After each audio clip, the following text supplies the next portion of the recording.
everyone. Welcome back to another video. I have a wonderful guest here with us today, Holly Reid Toodle. Hi, Holly. Hi. And Holly is an award-winning author, speaker, and certified financial education instructor. She's dedicated to helping adults and the next generation manage their finances as responsible stewards. As a personal finance advocate, Holly is on a mission to motivate, inspire, to help others break the cycle of paycheck to paycheck living and create a legacy worth leaving. So, Yes. welcome, Holly. Thank you. Thank you for having me. I am so excited to be here with you. And you have a super wonderful bio here. So that was just the short version. And you're also a certified public accountant. Yes. You have 15 years of experience in the personal finance space. So, within finance and accounting. So I actually went to North Carolina A&T in Greensboro, North Carolina. That's where I got my accounting degree. And then Okay. went to get my CPA. And then, as life changes and evolves, landed in this personal finance space, and I am loving it. Oh, that's wonderful. And my first question I have for you is, if your money story had a theme song, what would it be? Ooh, this is good because there are phases to this thing, right? So I would say my first song would be "We Fall Down, But We Get Up." Donnie McClurkin. That's one of my favorites. The other side, just because I'm from the A, I gotta pull in my my ATL. So T.I., his song, "You Can Have Whatever You Like." Yeah. Oh, I love it. Those are great choices. So when you say we fall down, I guess when it comes to your money story and background, when was the part where you felt like you did fall down? Yeah, absolutely. So mine was an event. So basically, I went through a corporate layoff. So during the big tech bubble, I was laid off from my corporate job, had to call back to my parents for financial support. And they basically supported me for a few months while I looked and regained employment. And so for me, that was kind of my rock bottom. But during that phase, it just showed me because my parents were in a position where they could actually help me financially. My dad was like, "Holly, just bring us your bills. We'll go through them, prioritize them, and pay off the ones that need to be paid." So I bring over all my bills, and it was such a humbling experience because I had racked up credit cards. I had my student loan bills, I had my household bills, and so just going through my credit card bills, my parents, they were like, "Holly, what in the world are you spending your money on?" And that was, while I was feeling shame and embarrassment, it was an aha moment for me. Like, girl, you got to do something different. You cannot continue to spend your life like this or spend your money like this. You need to be wiser, smarter, more responsible.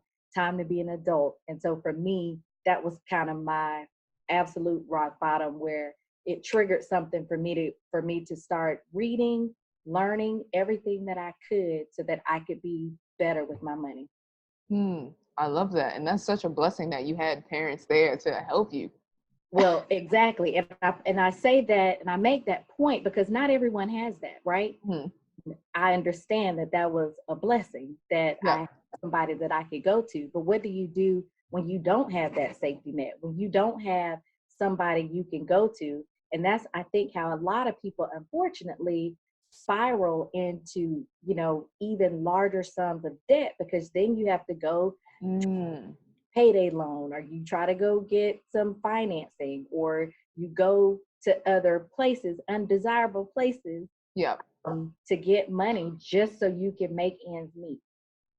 Yeah, no, that's so true. If you don't have, even an emergency fund there too, like if you don't have help, an emergency fund, I can definitely see you just going down.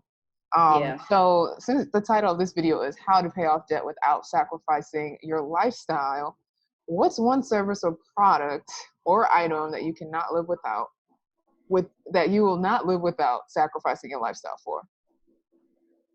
So I have a bit of a habit. I have a coffee habit. So I'm a huge Dunkin' Donuts fan. I mean, I drink so much coffee that my husband last year bought me a share of stock in the Baskin Robbins company because he was like, "Look, you giving all these people your money." But that is probably the kind of product, So Okay. coffee, my Dunkin' Donuts coffee. The other thing from a financial, I guess, point of view, would probably be my personal capital account, only because Mhm. they have a very cool app and you can also just go to your desktop, but it allows you to kind of see all of your assets, liabilities at, at the drop of a dime. Yep. It's all in one place, and I can one of my goals is like to increase my worth.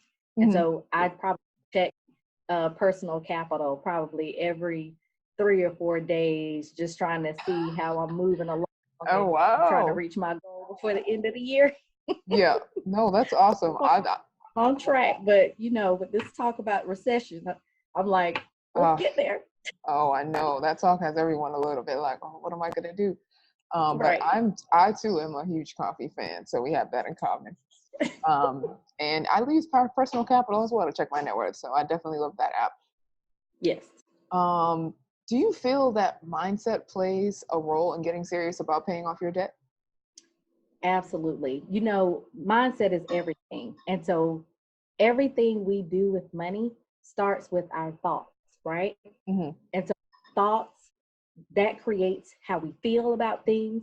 Our feelings create how we, act about things, and our actions give us the The results. results. Yep. So when you're dealing with debt, you absolutely have to check your thoughts and how you're feeling about your debt. And I think it's really important that you ask yourself, one, do you want to get out of debt? Mm-hmm. Does debt make you feel? What opportunities could you create for yourself if Yep. you weren't in debt? And so it absolutely has to come with your thoughts, your decisions.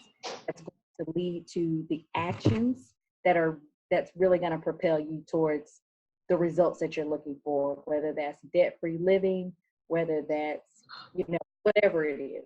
Yeah. No, I absolutely agree. And I think sometimes people just want to start right away with the actions, but it's like if you don't, like I've had coaching meetings with people where if they don't address the mindset, they're not actually sticking to the plan.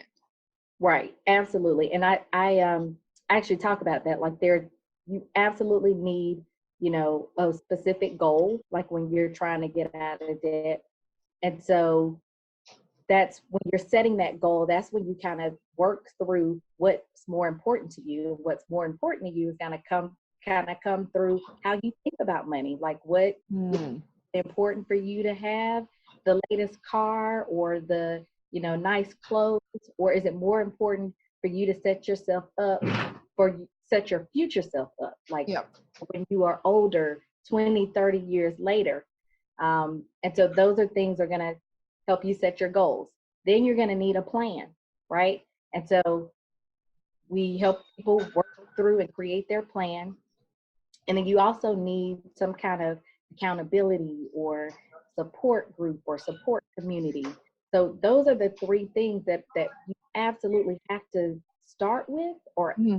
have to acquire or gain or um, equip yourself with in order to be successful in this debt journey. Yes, I agree. Hold on, I'm gonna have to move locations. The dishwasher is on. No problem. Okay, shit. That's funny. Alrighty. Now, speaking of debt free, you've been debt free, excluding your mortgage, for 11 years, I believe I read. Yeah, and that about page is probably at least 2 or 3 years old. So Oh, okay. longer than that now. So Wow, that's awesome. yeah, Congratulations. thank you. It's a wonderful space to be in. Hmm. It's absolutely. Sometimes I find it almost undescribable, but I really try to articulate it to people, because Hmm. if you experience it, you'll never want to be burdened, by debt. No, it's definitely nice because it just cuts back, your bills. Like, and now you can use that money for other things. It's like, oh, I don't got to worry about Absolutely. paying this debt no more. Absolutely. And so, yeah, it allows you to reach your saving and investing goals a lot faster. Yeah. But okay, so the top questions people usually have when it comes to debt is, do you believe in good debt versus bad debt? Should I pay off my debt? Should I pay off debt first or save money first? Should I pay off debt or invest? Or in the third one, should I pay off debt or invest? Yeah. Now, which one of these would you like to address for us today? We can address all of them are good. We can address the one I hear the most is should I pay off my debt or save, right? Okay. And so I can address that one. So for that one, and for some of the others as well, it really depends. You really have to look at the full financial picture of the person. But I am a believer that you can absolutely do both. I mean, Yeah. Yay, I love that. Yeah, Me there too. are no rules that says you have to focus on one or prioritize one over the other. You can absolutely do both, and different things or different, you know, factors that you probably need to consider are one, this whole safety net idea. So I talked earlier about how I lost my job. Mm-hmm. Parents were my safety net, and they were my safety net because Holly did not have any savings, or she Mm-hmm. had savings to kind of carry me through until I was able to find employment again. Yeah. So here's someone and you have a lot of debt, but you don't have that safety net. $1,000, $2,000, $3,000, something that if an emergency came, something that if a family member who lives on the other side of the country were to pass and you absolutely needed to be there, Mm-hmm. what does that cost? And so I would say anywhere between $1,000 to $3,000, you want to make sure you have that safety net. So if you don't have it, I would recommend saving for that first, while still, of course, paying those minimum balances on your debt. Yep. But there's no reason, if you have that safety net, you want to look also at interest rates, right? So if Mm-hmm. you have really high interest rates on some of your debt, it may make better sense to pay some of those off, some of those credit cards off before you dive wholeheartedly into savings. But let me just say this: any advice I give people about savings, any bit of savings is Mm-hmm. good, right? Like we all have to start somewhere. Not everybody Exactly. True. has a big pool of disposable income where they can, I'm gonna take this $500, split it in half, and I'll put, Yeah. So even if it's $5 a month, the important thing is that you're building the habit so that as your disposable income grows, as you have more income or come into more money, you can start putting larger sums away. So you can absolutely do both. I love that answer. Yeah, because so many times we think we can only do one or the other, but Yeah, no, you need to have some kind of savings because then you'll just absolutely. be in more debt. So if something were Yeah, to and happen, right. And the other thing about that is like, well, I already said it. I was gonna just say again that no one has ever become rich by saving, right? that's so true. Has become that safety net. And building that habit of savings is a great habit to establish. Mm-hmm. That savings habit is that same habit or that same muscle that you'll use when you start to invest, right? And Yep. so it's the investing that's going to help us create and build wealth that, will take us beyond our generation. I love it. I love that you made that point. Yeah, savings is definitely not enough. Now you've given us so many gems today, and I love it. I'm enjoying this conversation. But you just recently created a new course called Loan Crusher: Your Playbook to Eliminate Debt Without Sacrificing Your Lifestyle. Now, what made Yes, you create this course? yes, absolutely. So in with the Master Playbook, it's a financial education and wellness company. And so I do offer like one-on-one coaching with people, like helping people get their foundation laid out so that they can then go on and be passed on to a financial advisor who can help them, start doing the investing that we were talking about earlier. Yeah. But one of the key things, like when I would ask people, like, what are their goals? What are they interested in doing? Everybody wanted to invest. It's such a big and sexy thing now to like invest in real estate, get a rental property, or to invest in Bitcoin when that was hot and popping, or even to look for ways to invest in this growing cannabis industry. Like people are always looking, they always want to jump right into all these sexy things. But they don't have their foundational house in order. That's so true. And so when we take a look at that, I'm like, okay, cool. You want to invest? All right, let's take a look at what you have. Let's see where we can pull from. But we take a look at the picture, they don't have adequate savings. They're in a ton of debt, and that's what's preventing them from being able to save and or invest in the sexy things that they want to invest in. So I said, before you go off and put your money into an asset that's not liquid, meaning you won't be able to yank it back out when you need to, or if you do, now you messing up that potential opportunity. Let me help you figure out some ways to pay off your debt first, or to pay off your debt faster.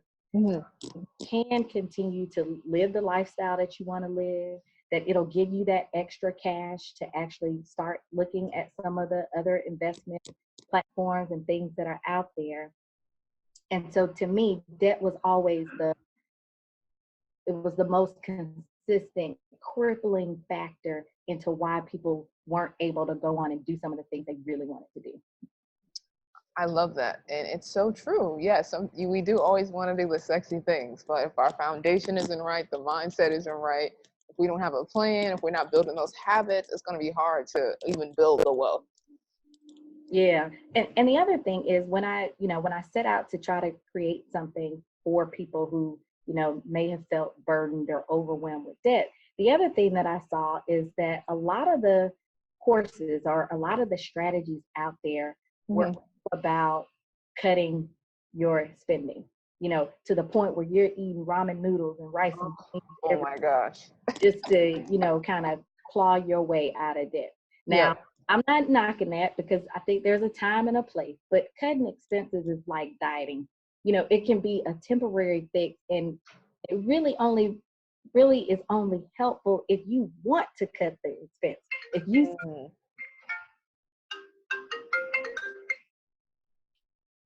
If you see the benefit in actually cutting the expense, because if not, then you are more than likely going to fall back into using that money for what you really wanted to spend it on. So the spin that I took on my course was, hey, I'm going to help you not only eliminate your debt, but I'm going to offer some ways and some strategies so you don't have to cut your coffee habit. Love it. Speaking to myself on that one. That's so funny. Yeah, because sometimes there's only so much you can cut back, where it's just like, listen, I've cut everything. Right. And now I'm miserable. And like now I don't want to do nothing. There'll be some non-negotiables. I know women, they are like, I'm not gonna stop getting my hair done every 2 weeks. You have never seen my hair at its natural. So, that's a non-negotiable for me. Yep. So, I understand that. And then I know a lot of people now, everybody wants to travel, experience things. That's been a big ticket item that I see, where people are like, yeah, I got credit card debt, but I'm still going to Bali. Exactly. I'm still going on this trip, girl. Okay, what you say? I'm still going to Coachella. Did you see the lineup? Or, whatever the case may be. So I get it. I want people to enjoy life as well. So all the strategies that I'm sharing in the course is going to be focused on things you can do now, things you can apply now, steps you can take, so that it doesn't interrupt all the things. I'm not taking anything away from you. I love that. I love that so much. And your course, it looks very specific. It looks like there's no fluff. It's just straight to the point, and Absolutely. people won't get overwhelmed. Right. Because I know a lot of courses, I did this purposely again, like let's tackle a specific area. So we're not going to be covering saving. We're not going to cover budgeting. We're not going to cover investing. It is laser focused on helping you come up with a debt crushing plan so that you can start to fund your dreams and give yourself a pay raise and do the things that you really want to do. I love it. So imagine there's a person who is really in need of your course. They're sitting on, the checkout page and they're still like a little bit hesitant. They're on the fence about hitting that purchase button. What would you like to tell them? Well, I probably first ask them, what do they really want for themselves, right? Mm-hmm. Like, is your why important enough for you to take action? So is the opportunity to stop paying Sally Mae or Navient $300 to $400 a month so they use that to spend it on something else?